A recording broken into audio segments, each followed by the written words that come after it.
নমস্কার, নীলাঞ্জনার হেসেলে আপনাদের সবাইকে জানাই স্বাগত। আজ বাজার থেকে এই ঠান্ডায় ধরে নিয়ে চলে আসছি চিংড়ি। তো প্রথমে চিংড়িগুলো খোসাগুলো ছাড়িয়ে ভালোভাবে ধুয়ে নিয়েছি। তো আজকে বানাবো চিংড়ির মালাইকারি।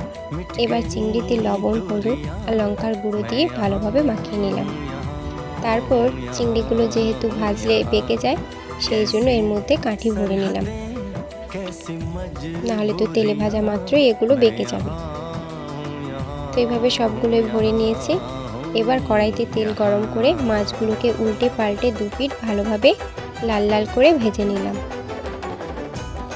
তো এই যে এখন ভাজা হয়ে গেছে।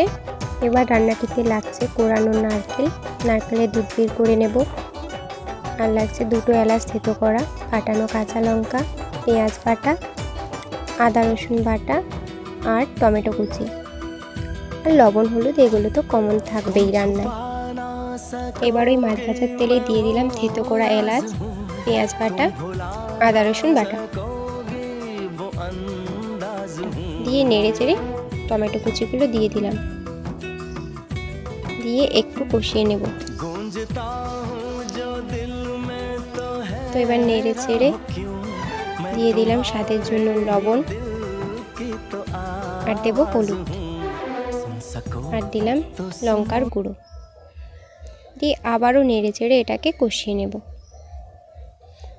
তো দেখুন এখন ধার থেকে তেল ছাড়তে শুরু করেছে, কষানো হয়েছে, তাই অল্প একটু জল দিয়ে দিলাম, দিয়ে আবার এটাকে কষিয়ে নিয়ে দিয়ে দিলাম নারকেলের দুধ।